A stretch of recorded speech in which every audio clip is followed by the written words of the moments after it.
Good morning students. അപ്പോൾ നമ്മൾ last ക്ലാസ്സിൽ ഡിസ്കസ് ചെയ്തിട്ടുള്ളത് എല്ലാവരും മാർക്സ് നോക്കുക. ഞാനിപ്പോൾ നമ്മളോട് ക്വസ്റ്റ്യൻ ചെയ്യും. ഓക്കെ, ക്വസ്റ്റ്യൻ വേണം, ചോദിക്കണം. Do you want questions? ആണോ? രാവിലെ തന്നെ വേണ്ടല്ല, രാവിലെ തന്നെ മടുപ്പിക്കാൻ വേണ്ടല്ല. ഓക്കെ, അപ്പോൾ നമ്മൾ ലാസ്റ്റ് ക്ലാസ് പഠിച്ച ഓർമ്മയില്ല എന്താണെന്ന്? യെസ്, ലാസ്റ്റ് ക്ലാസ് നമ്മൾ പഠിച്ചത്, അതെ, ലാസ്റ്റ് ക്ലാസ് നമ്മൾ പഠിച്ചിട്ടുള്ളത് മറക്കാൻ വേണ്ടി പാടില്ല, പുതിയ സാങ്കേതിക വിദ്യ എന്ന് പറയുന്ന പാഠഭാഗമാണ് നമ്മൾ ഡിസ്കസ് ചെയ്യുന്നത്. നമ്മുടെ പാഠഭാഗത്തിൻ്റെ പേര് 3 വിഭാഗങ്ങൾ. ഓക്കെ, ഈ പാഠഭാഗത്തിൻ്റെ പേരാണ് 3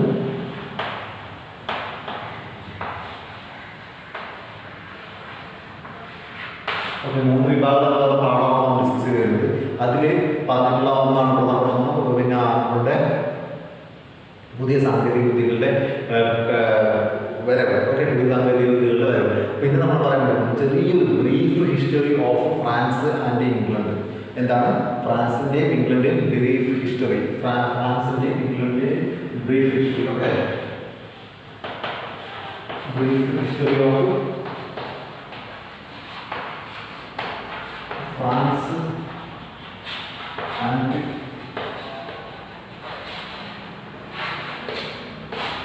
brief history of France and England എന്ന് പറയുന്ന ടോപ്പിക്കാണ് നമ്മൾ ഡിസ്കസ് ചെയ്യുന്നത്.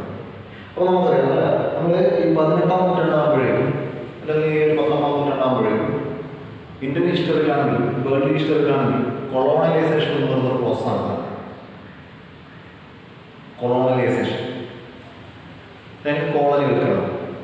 ഈ കോളനിവൽക്കരണത്തിൽ നമുക്കറിയാം പ്രധാനമായിട്ടും പോർച്ചുഗീസ്, സ്പെയിൻ, ഇംഗ്ലീഷുകാർ, ഫ്രഞ്ചുകാർ ഒക്കെ നമ്മൾ പഠിച്ചിട്ടുണ്ട് 10ാം ക്ലാസ്സിൽ.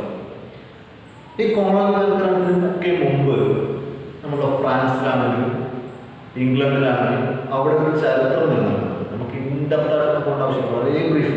ഓക്കെ, ഈ ഒരു ക്ലാസ്സിൽ പറഞ്ഞു തീർക്കാൻ പറ്റും ഇത്രയും ചെറിയൊരു ചരിത്രം മാത്രം നമ്മൾ പറയാം. ഫ്രാൻസ് ഇംഗ്ലണ്ട് പരസ്പരം കലഹിച്ചിട്ടുണ്ട്. they fought each other, they fought together for the monopoly of trade.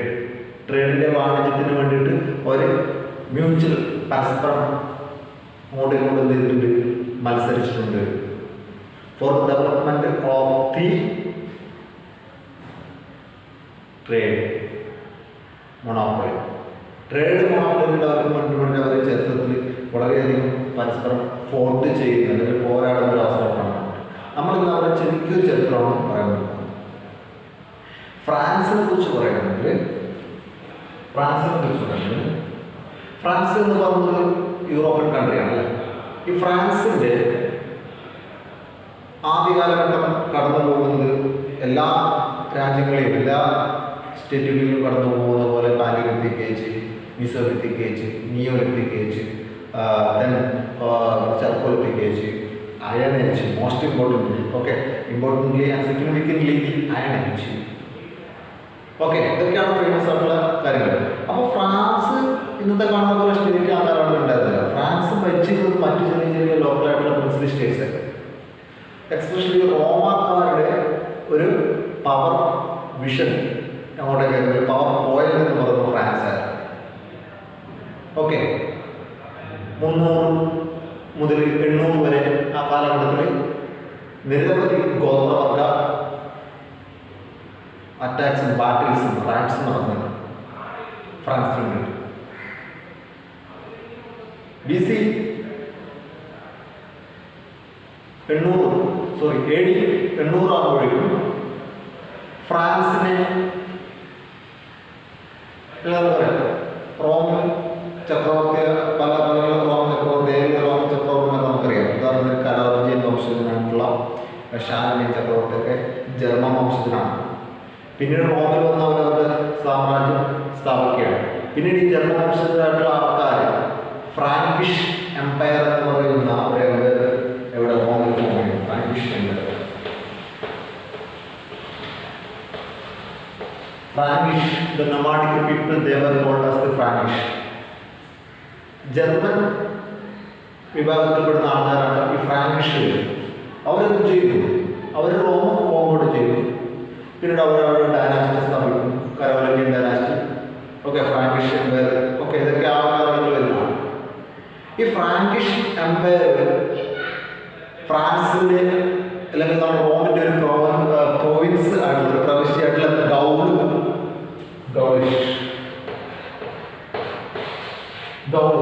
Province കീഴടക്കുകയും ആ പ്രോവിൻസിന് ഈ ഫ്രാൻസ് എംപയർക്കാര് ഫ്രാൻസ് എന്ന പേര് കൊടുക്കുകയും ചെയ്തു. എന്താണ് സിമ്പിളായിട്ട് പറഞ്ഞാൽ തലപോക്കേണ്ട ആവശ്യമില്ല. റോമിലെ ഒരു വിഭാഗം ആൾക്കാരായിരുന്നു, ജർമ്മൻ ട്രൈബ്സ് ആയിരുന്നു ഈ ഫ്രാങ്കുകൾ. ഈ ഫ്രാങ്കുകളിൽ ഫ്രാൻസിലെ ഒരു ചെറിയ പ്രദേശം, നമ്മുടെ ഈ ഗൗളിലെ ഒരു ചെറിയ പ്രദേശം, ഗൗളിലെ പ്രദേശം എന്ന് പറഞ്ഞാൽ റോമൻ സാമ്രാജ്യത്തിന്റെ കീഴിലുണ്ടായിരുന്ന പ്രദേശമാണ് ഗൗൾ. അവിടുത്തെ പീപ്പിൾ, അവിടുത്തെ ജനങ്ങളെ അറിയപ്പെടുന്നതാണ് ഗൗളിഷ് പീപ്പിൾസ്. അവിടുത്തെ ലാംഗ്വേജ് ആണ് ഗൗളിഷ്. ഓക്കെ, അപ്പോൾ ഇവർ എന്ത് ചെയ്യുന്നു? ഈ ഗൗളിഷുകളെ കീഴടക്കുന്നു. പിന്നീട് എന്ത് ചെയ്യുന്നു? ജർമ്മനിക്ക് വംശം ഫ്രാങ്കുകൾ എന്ന പേരിൽ അറിയപ്പെടുന്നു. എന്ത് ചെയ്യുന്നു? ഈ ഫ്രാങ്കുകളാണ് ഈ ഫ്രാൻസ് എന്ന് പറയുന്ന പേരിന്റെ ഉപജ്ഞാതാക്കൾ എന്നറിയപ്പെടുന്നത്. ഫ്രാങ്കുകൾ. The Franks they were known as significantly they adorned to the Frankish. France. Okay, France എന്ന് പറയുന്ന രാജ്യം അവർ ഫ്രാങ്കിഷ് പേരിനോട് വളരെ കടപ്പെട്ടിരിക്കുന്നത്. കാരണം പേര് വരാൻ വേണ്ടി കാരണം ആരാണ്? ഫ്രാൻസിന്റെ ആ പേര് വരാൻ വേണ്ടി കാരണം ആരാണ്? ഫ്രാങ്കിഷ് എന്നാണ്. അത് ഞങ്ങൾ പറഞ്ഞുകൊണ്ടിരിക്കണം. അത് വളരെയധികം സിഗ്നിഫിക്കൻ്റ് ആയിട്ടുള്ള ഒരു കാര്യമാണ് നമുക്ക് പറയാനുള്ളത്. അത് ഇമ്പോർട്ടൻ്റ് ആയിട്ടുള്ള ഒരു കാര്യം കൂടി ആണ്. ഓക്കെ, അവിടുത്തെ ലാംഗ്വേജ് എന്ന് പറയുന്നത് ഗൗളിഷ് എന്ന് പറഞ്ഞ ലാംഗ്വേജ് ആണ്. ഗൗളിഷ് ലാംഗ്വേജ് ആണ് യൂസ് ചെയ്യുന്നത്. റോമൻ ചക്രവർത്തിയായിട്ടുള്ള ജൂലിയസ് സീസർ തന്റെ എക്സ്പെഡിഷൻ ടുവേർഡ്സ് ഫ്രാൻസ്, അദ്ദേഹത്തിന്റെ എക്സ്പെഡിഷൻസ് എല്ലാം ഫ്രാൻസിലേക്ക് കണ്ടക്ട് ചെയ്തിട്ടുണ്ട്. പല തവണയായിട്ടും ഫ്രാൻസിന്റെ പല പ്രോവിൻസും അദ്ദേഹം കീഴടക്കാൻ വേണ്ടി ശ്രമിച്ചിട്ടുണ്ട്. ഓക്കെ, ഇതൊക്കെയാണ് ഒരു കാലഘട്ടത്തിൽ പൊളിറ്റിക്കലി ഉള്ള മാറ്റമാണ്. അപ്പോൾ ഫ്രാൻസ് എന്ന പേര് വരാനുള്ള കാരണം എന്ന് പറയുന്നത് ഒബ്വിയസ്ലി ആരാണ്? ഫ്രാൻസ്. ഓക്കെ, അതാണ് സിഗ്നിഫിക്കൻ്റ് ആയിട്ടുള്ള കാര്യം. Next comes England.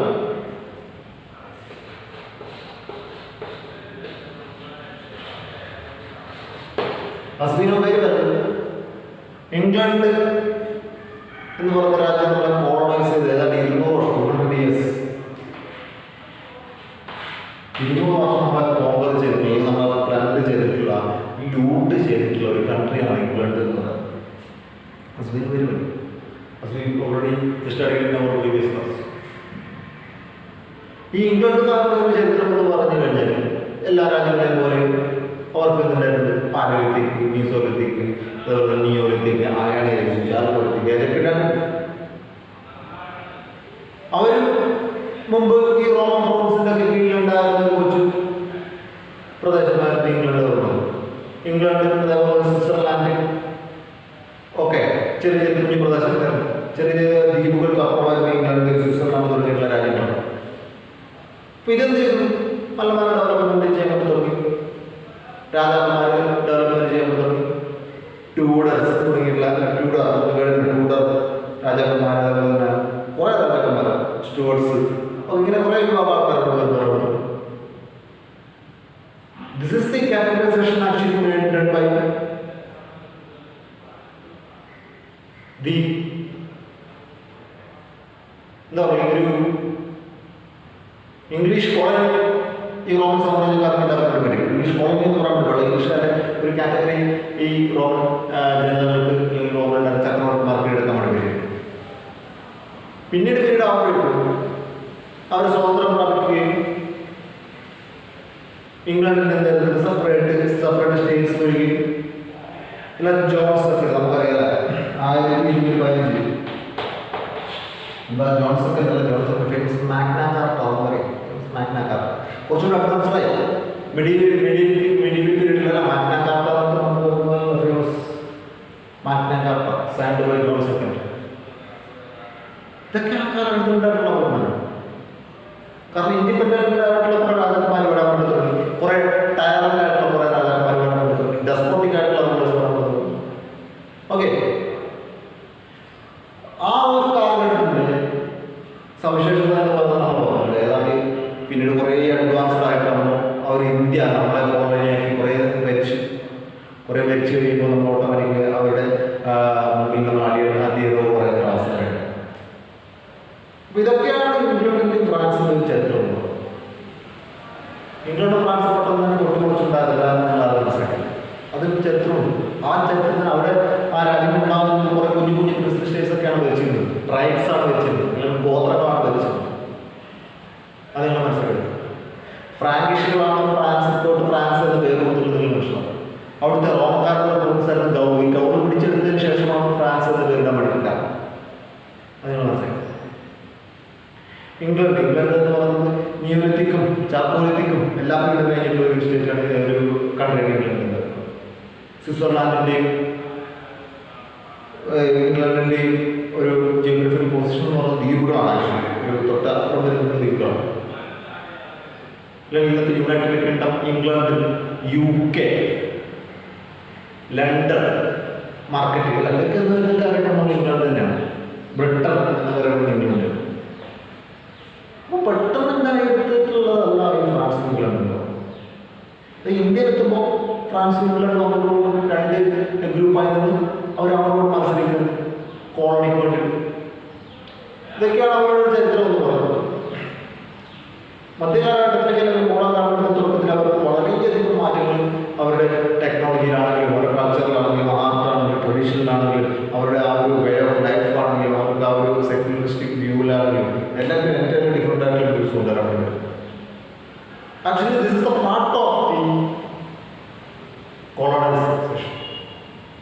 കോളനൈസേഷൻ്റെ പാർട്ടാണ് actually England France. The net result or net outcome of the ഇതിൻ്റെ ഒരു റിസൾട്ട് എന്ന് പറയുന്നത് ഫ്രാൻസും ഇംഗ്ലണ്ടും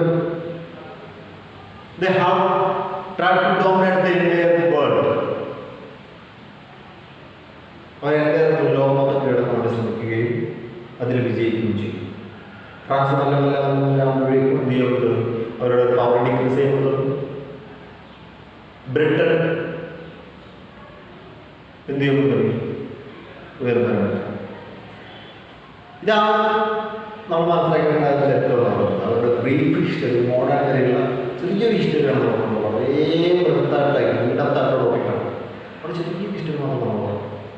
അപ്പോൾ ഈ ഒരു ഭാഗം നമുക്ക് മനസ്സിലാക്കിയത് ഞാൻ വിചാരിക്കുന്നു. അപ്പോൾ അടുത്ത ക്ലാസ്സിൽ വരുമ്പോൾ നമ്മൾ ആ പാഠത്തിൻ്റെ അടുത്ത പേജിൽ കാണണം. ആ പാഠഭാഗത്ത് വായിച്ചു വരിക. നമുക്കത് അടുത്ത ക്ലാസ്സിൽ ഡിസ്കസ് ചെയ്യാവുന്നതാണ്. ഓക്കെ, അപ്പോൾ എല്ലാവരും അടുത്ത ക്ലാസ്സിലേക്ക് വരുമ്പോൾ ആ പാഠഭാഗം നോക്കിയിട്ട് വരും. ഓക്കെ.